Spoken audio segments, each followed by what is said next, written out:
오늘은 마태복음 21장 18절에서 22절의 말씀을 통하여서 열매를 맺으라라는 주님의 음성을 우리가 함께 듣기를 원합니다. 마태복음 21장 18절에서 22절 말씀입니다.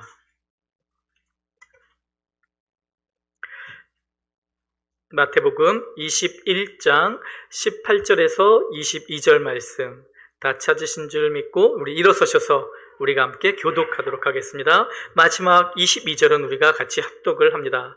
마태복음 21장 18절에서 22절 말씀. 이른 아침에 성으로 들어오실 때에 시장하신지라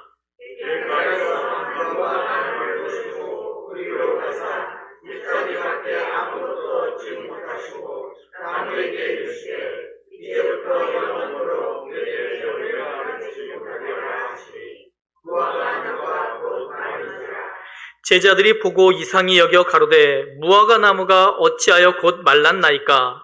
예수께서 대답하여 가라사대 내가 진실로 너희에게 이르노니 만일 너희가 믿음이 있고 의심치 아니하면 이 무화과 나무에게 이르는 것이라. 이 산더러 들려 바다에 던지오라 하여도 될 것이요. 너희가 기도할 때에 무엇이든지 믿고 구하는 것은 다 받으리라 하시니라. 아멘. 기도드리겠습니다. 하나님 아버지, 주님의 뜻을 우리가 가슴에 새기고 그 뜻을 살아내는 우리 모두가 되게 하여 주시옵소서. 그 힘을 허락하여 주시옵소서. 함께 하신 하나님께 감사드리며 예수님 이름으로 기도드립니다. 아멘. 앉으시겠습니다. 지난주 수요일이죠. 지난주 수요일에 저희는 예수님의 거룩한 분노를 보았습니다.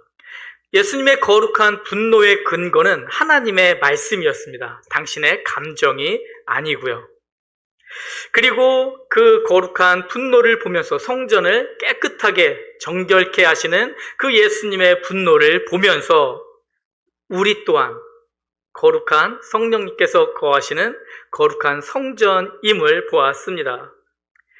예수님께서 성전을 깨끗게 하신 것처럼 그 거룩한 열정으로 우리가 우리 스스로를 성령님께서 거하실 그 전인 우리를 성결케 하는 우리 모두가 되기를 소망합니다. 그리고 오늘 우리는 지금 2주 동안 저희가 지속적으로 2000년 전 고난주간, 바로 2주 예수님께서 걸으셨던 그 길을 따라가면서 2000년 전 예수님과 동행하기를 우리가 함께 계속 제가 말씀을 드리고 또 우리가 소망을 품고 있습니다. 근데 예수님과 동행한다는 것은 쉽게 얘기하면 예수님의 손을 잡거나 예수님께 이렇게 껴본 지가 오래돼서 이렇게 기억이 나지 않았습니다. 팔짱을 낀다거나 함께 가는 거죠. 나는 이 길로 가면서 예수님은 저리로 가는 건 동행하는 것이 아닙니다. 그런데 우리가 가는 길이 항상 옳을 수가 있을까요? 예수님께서 가시는 길이 조금이라도 틀릴 수가 있을까요? 아니죠. 그래서 우리가 고백하기는 우리가 가는 길로 예수님을 억지로 끌고 오려고 하는 것이 아니고 우리의 방향을 바꿔 절대 오류가 없으신 완벽하신 의로우신 예수님의 길로 그 예수님께서 가시는 방향으로 우리의 방향을 틀어야 함을 그렇게 예수님과 동행해야 함을 우리는 보았습니다. 진정 완벽하신 주님께서 방향을 바꾸시기를 기대하는 것이 아니고 그런 일은 있을 수도 없습니다. 우리가 주님의 방향으로 돌아서는 놀라운 일이 우리 교회에 우리 성도님들 한 분 한 분께 정말 일어나기를 소망합니다.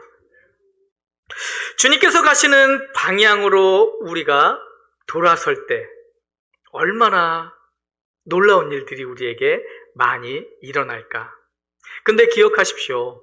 우리가 주님의 방향으로 나의 길을 돌아선다고 그 길이 하이웨이가 되지 않습니다. 꽃밭 길이 되지 않습니다. 오히려 우리가 주님의 길로 나의 방향을 돌아서면 사단은 더 긴장을 할 것입니다.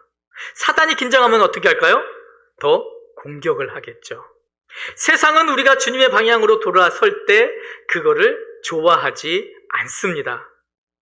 그럼에도 불구하고 우리는 우리의 방향을 바꿔야 합니다. 틀어야 합니다. 왜요? 주님께서 그 길을, 그 걸음을 기뻐하시기 때문입니다. 오늘 우리가 주님의 방향으로, 주님께서 가시는 길로 나의 방향을 돌아설 때에 오늘 말씀 마태복음 21장 18절에서 22절 말씀을 통하여 그러면 주님의 방향으로 돌아서기 위해 우리가 필요한 것이 무엇인가 보는데 오늘 말씀 속에서도 다시 한번 주님께서 분노를 내시더라고요. 거룩한 분노를 내시는 주님께서 이 말씀 속에 나타납니다. 주님의 거룩한 분노는 열매 없는 무화과를 저주하심으로 인해서 우리에게 하나님께서 얼마나 열매 맺는 우리의 삶을 기대하시는지 주님의 거룩한 목마름을 보여주고 계십니다. 이는 우리가 열매를 맺어야 하고 열매 맺는 우리를 주님께서 얼마나 보기를 간절히 원하시는지를 강조하여 주시는 것입니다. 열매를 기억하십시오. 우리 스스로의 힘으로 우리는 열매 맺을 수 없습니다. 우리의 힘으로는 불가능하지만 우리가 포도나무이신 주님께 붙어 있으면 가지인 우리는 자연스럽게 열매를 그런데 맺을 수 있습니다.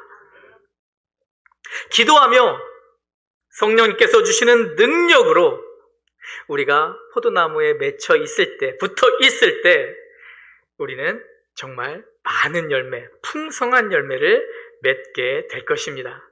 오늘 말씀 속으로 우리가 들어가면요, 18절 말씀에 이른 아침에 성으로 들어오실 때에 시장하신지라 말씀하고 있습니다. 예수님께서 이제 예루살렘에 오셔서 첫날 사역을 이루시고 성 밖으로 나가셨습니다.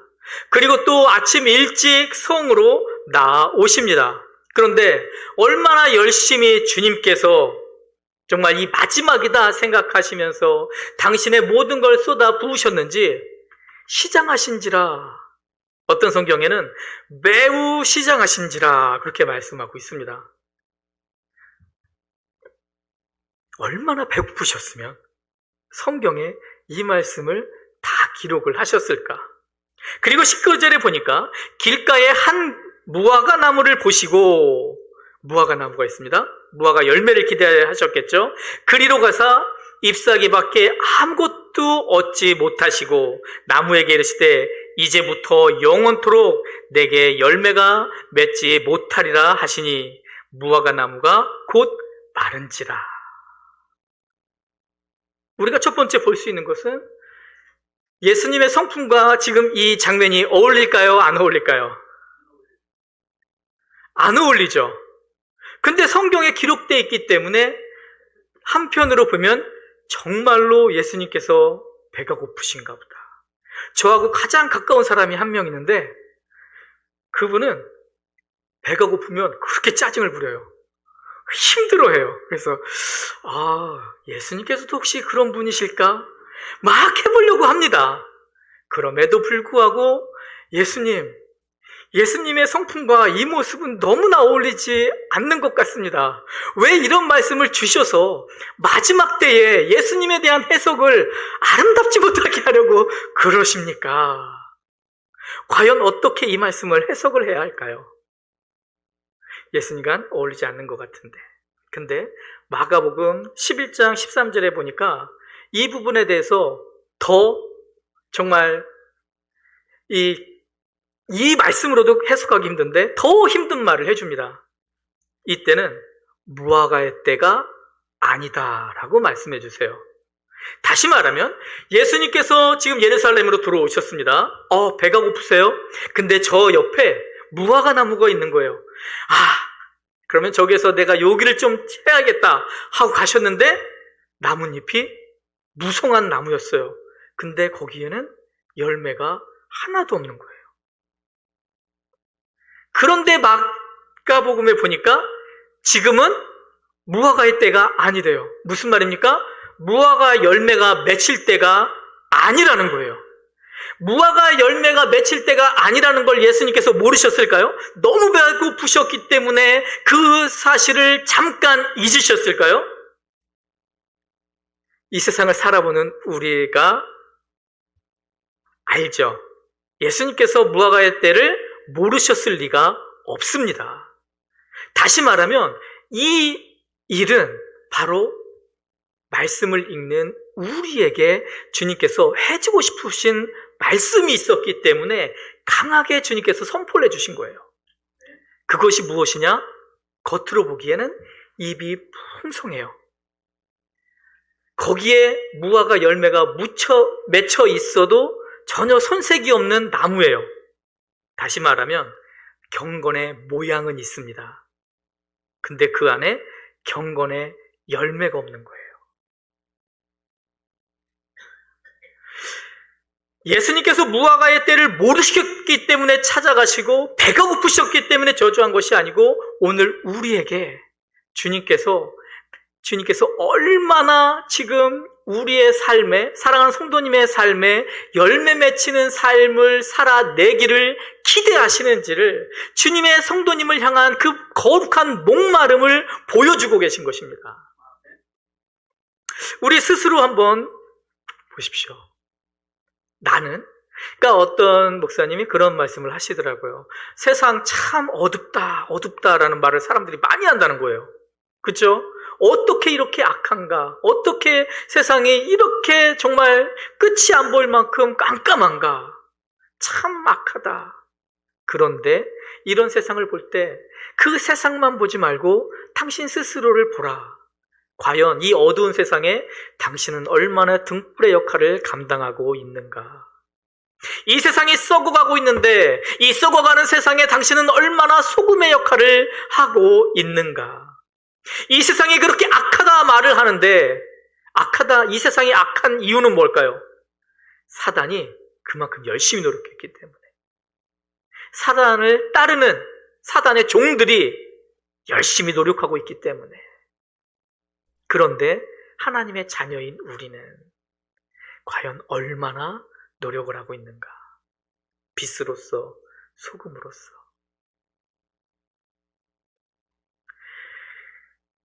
열매 맺는 우리가 되기를 소망합니다. 주님께서 원하십니다. 주님께서 원하시는 열매는 무엇일까요? 첫 번째는 왜 2000년 전 예수님께서 이 고난주간을 걸으셨는지를 알아야 할 것입니다. 왜 예수님께서 2000년 전 고난의 길을 걸으셨습니까? 나의 죄를 씻어주시기 위해서. 예수님께서 왜 이 땅에 다시 오실 것인데 오시는 이 날을 점점 더디게 오시나요? 모든 사람이 구원받기를 원하시기 때문에. 그러면 온 세상이 구원받기 위해서 우리가 할 수 있는 것은 무엇일까요? 답을 정확히 아시죠? 우리가 복음을 전하는 것입니다.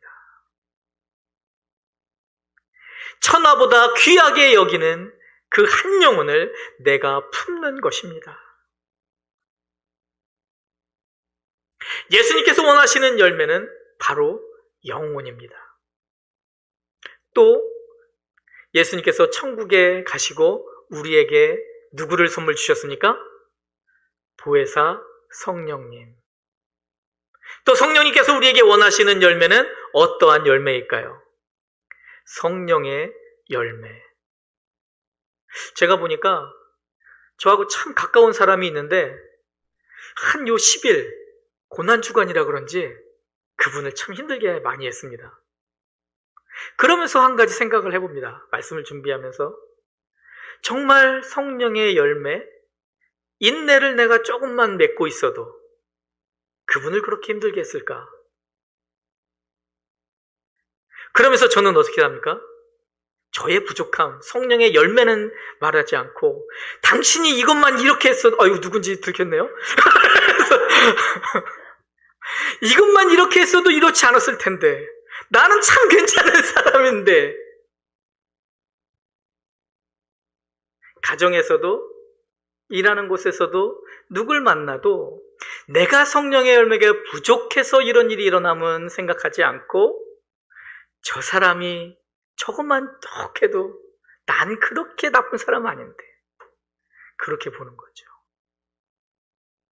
2000년 전 예수님께서 이 땅에 오셨을 때 많은 종교 지도자들이 있었습니다.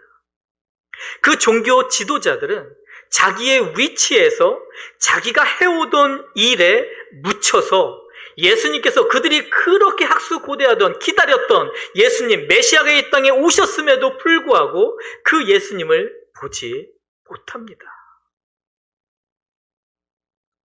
제가 말하는 문화는 꼭 나쁜 거는 아니에요. 근데 문화라는 것은 나도 내가 그 모습을 행하고는 있지만 그 안에 있는 정신 없이 그 안에 담긴 철학 없이 그냥 행동만 하는 것을 저는 문화라고 표현을 하고 있습니다. 요즘 제가 말하는 교회 문화 막 이런 문화 제가 이야기할 때요. 근데 우리가 예배 드리러 올 때도 어떤 때는 문화에 빠져 있는 나처럼 예배 시간이 됐으니까 하나님, 나를 사랑해 주신 하나님, 정말 그분 한 분만으로 만족해 하신 하나님, 그 하나님에 대한 무엇을 생각하지 않고 그냥 시간 때문에 오시는 분도 우리 교회 밖에는 많이 있습니다. 깜짝 놀라셨죠?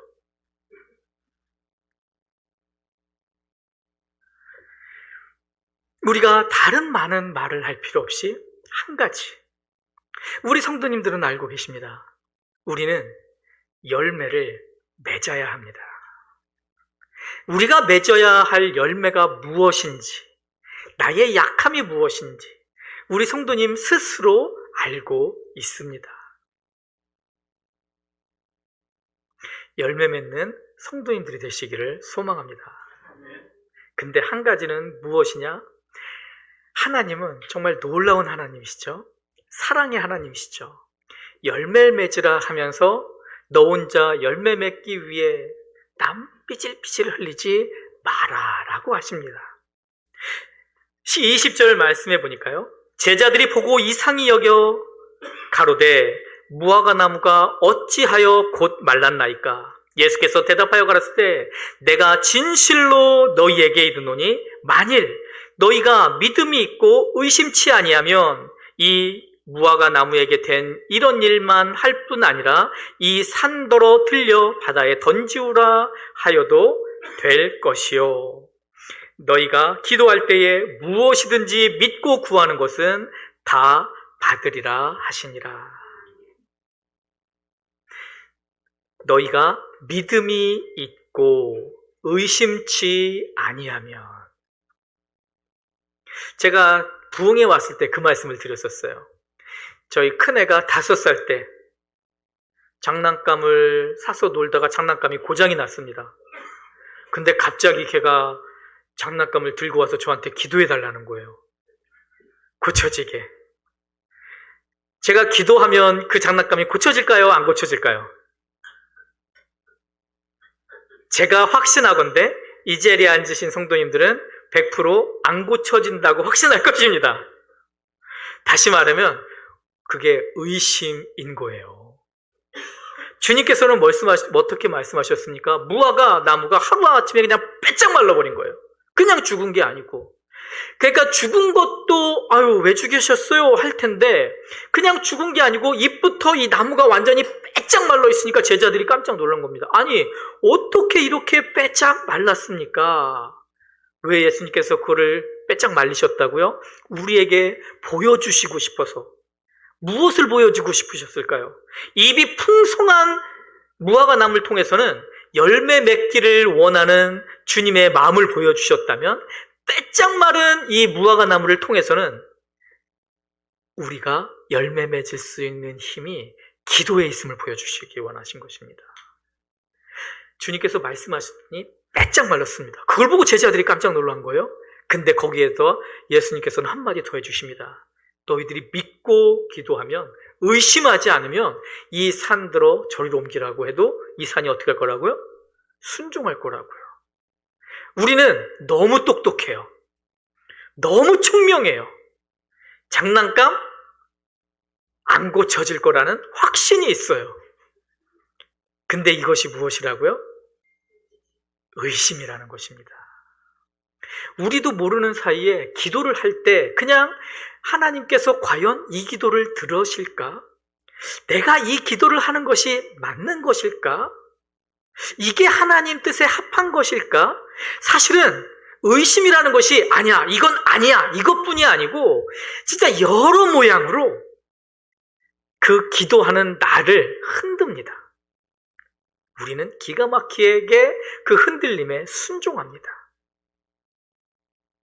기도가 능력이 있는 것을 믿으십니까? 기억하십시오.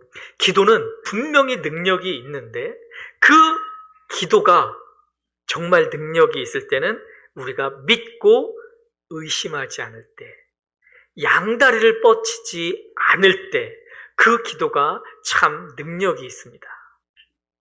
제가 가끔 그 말씀을 이렇게 드리지만 저희 어머니께서 치매에 걸리셨을 때 기도를 해주시는데 그때 전 너무 감사하더라고요. 치매를 걸리시면 되게 단순해지세요. 치매에 걸린 어머니께서 의심하지 않으실 것 같더라고요. 그래서 치매에 걸리셨을 때 제가 자주 전화해서 기도 부탁을 이렇게 드렸었습니다. 기도가 능력인 것을 정말로 믿으십니까? 중보 기도가 능력인 것도 믿으십니까? 제가 성도님들을 위해서 기도하는 것 혹시 아시나요? 기도가 능력인 줄 아신다면 나의 기도 제목을 자랑하십시오. 무슨 말씀인지 아세요? 내가 이것저것 안 돼요. 죽겠어요. 길이 안 보여요. 자랑하십시오. 어머, 이건 아닌데? 저 남자인데요? 네. 하나님께서 나를 쓰시려나 봐. 하나님께서 놀라운 걸 보여주시려나 봐. 나 지금 죽겠잖아. 나 위에 이 기도해 줘. 나 위에 이 기도해 주시면 하나님께서 응답해 주실 건데 우리 함께 기도의 능력을 누리자. 우리 안에 서로 기도의 제목을 나눌 수 있는 우리가 되기를 원합니다. 그리고 응답을 받았을 때 그 응답을 주님께서 주셨음을 또 자랑하시는 성도님들이 되십시오. 상당히 많은 분들이 응답 받은 후에 그걸 또 말을 못해요. 하나님, 저 천불이 있었으면 좋겠습니다. 그땐 어려울 때요. 어려우니까 기도 제목을 부탁을 해요. 천불이 생겼어요. 말하면 또 자랑하는 것 같아요. 그래서 또 조용히 품는 분도 계세요. 또 어떤 때는 하나님께서 더 좋은 것을 주세요. 근데 그 더 좋은 것이 인간적으로 볼 때는, 사람들이 봤을 때는 할 수 있는 것이기도 해요. 또 그런 때도 가리기도 해요.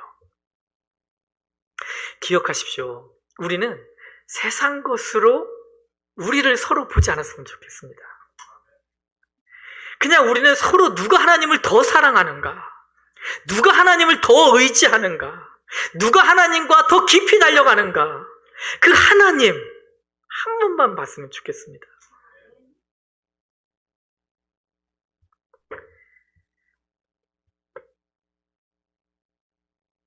우리가 열매 맺기 위하여 필요한 것은 기억하십시오. 믿음과 신뢰의 기도입니다. 믿음과 신뢰, 의심하지 않는 기도는 못할 일이 없습니다. 주님의 거룩한 능력 가운데 이 한 주, 이제 3일 남았습니다. 2000년 전 예수님께서 나의 죄를 씻어주시기 위해서, 우리 성도님의 죄를 씻어주시기 위해서, 사실은 우리가 하나님께 이런 놀라운 축복을 받을 수 없는 존재인데 하나님의 자녀가 돼서 이 축복을 받게 해주시기 위해 예수님께서 2000년 전에 이 땅에 오신 것입니다. 2000년 전에 예수님께서 그래서 십자가 못 박혀 돌아가신 것입니다. 2000년 전에 예수님께서 무덤에 갇히신 이유가 이 축복을 우리에게 주시기 위해서입니다. 부활하신 예수님, 우리는 믿기만 했는데 하나님의 자녀가 됐습니다. 이제 우리의 고백에 하나님의 자녀된 우리가 기도만 했는데, 의심하지 않고 기도만 했는데 이 놀라운 축복이 우리에게 임했다라는 그 감사가 우리 안에 넘칠 수 있기를 소망합니다. 제가 한 가지만 이렇게 간단히 고백을 하면, 사실은 이제 저희가 이 동부를 이렇게 오려고 했잖아요. 동부를 오려고 했는데 사실은 저희는 함께 신앙생활하는 것을 되게 중요시했습니다. 그래서 같이 워싱턴주에 있었고, 올 때 여기를 오려고 저희 막내를 이제 이곳에 어플라이를 했어요. 단 하나, 이유는 하나님의 영광을 위해서 함께 신앙생활하고 교회를 섬기려고. 근데 결과가 어떻게 됐습니까? 다 떨어졌습니다. 그리고 나서 얘가 좀 실망을 하더라고요. 한 달 후에, 이제 막내가 한 달 후에 이제 갈 학교 그래도 붙은 것 중에서 이제 정하기 위해 이제 얘가 결정을 하는 시간이었던 거예요. 제가 바빠서 일이 있어서 그 결정을 하는 날 좀 늦게 왔거든요. 근데 얘가 방에 있다고 그러더라고요. 기도하고 있다고, 준비하고 있다고. 어떤 학교를 갈지를 결정하기 위해 내가 가고 싶은 학교는 다 떨어졌는데, 그런데도 불구하고 마지막 한 걸음을 위해서 기도하고 있는 그 아이를 보았습니다. 그리고 전 하나님께 너무 감사했어요. 그리고 그 아이가 결정하고 났을 때, 기도하고 말씀 보고 결정하고 났을 때 그냥 그래 하고 끝을 냈습니다. 그리고 나서 그 아이의 모습을 봤는데, 내가 가고 싶은 곳에 다 떨어졌지만 그럼에도 불구하고 나를 인도해 주시는 하나님을 바라보는 그 눈을 너무나 기쁘게 봤습니다. 우리 성도님들이 볼 때 어때요? 그 모습 귀해 보이지 않습니까? 우리의 모습이 그런 모습이 되길 원합니다. 세상 사람들이 바라봤을 때 우아할 수 있는 것이 아니고, 하나님께서 보셨을 때, 야, 넌 진짜 날 의지하는구나. 이 시간 우리가 함께 주님 앞에 기도드리기를 원합니다. 잠시 우리가 기도드릴 때에, 속으로 이렇게 기도를 하실 때에 주님께서 갈망하시는 열매를 맺는 내가 되게 해달라고 우리 성도님들 잠시 기도했으면 좋겠습니다.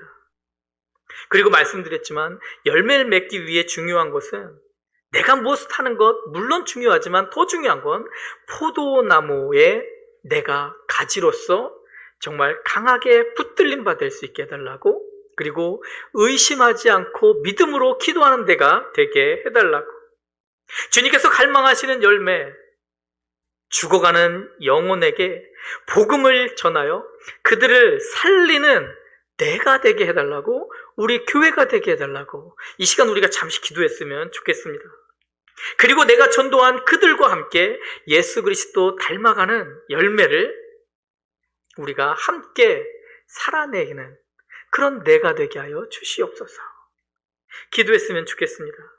그리고 이런 일을 나의 힘이 아니고 내 힘으로 막 해내려고 하다가 이리저리 지쳐 쓰러지는 것이 아니고, 기도로 주님께 아뢰며 주님께서 이루어 주시는 그 열매들을 바라볼 수 있는 축복을 오히려 내가 누리게 해달라고 이 시간 우리가 잠시 기도했으면 좋겠습니다. 기도드립니다.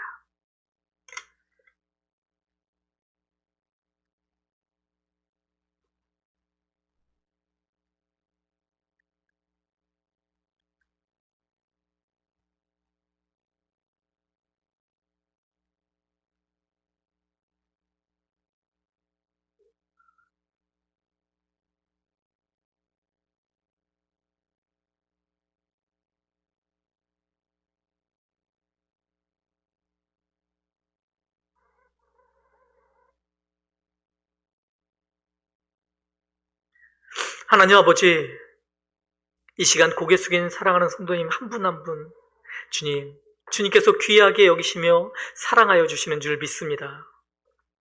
주님께서 갈망하시는 열매를 맺는 우리 성도님들 되게 하여 주시옵소서. 내 힘으로 그 열매를 얻어내려고 이리저리 힘쓰다 지쳐 쓰러지는 것이 아니고 주님께 기도하고 주님을 의지하며 주님께서 맺혀주시는 그 열매를 보며 풍성함을 누리는 우리 성도님들이 되게 하여 주시옵소서. 영혼의 열매를 맺게 하여 주시옵소서. 성령의 열매를 맺게 하여 주시옵소서. 주님과 동행하게 하여 주시옵소서.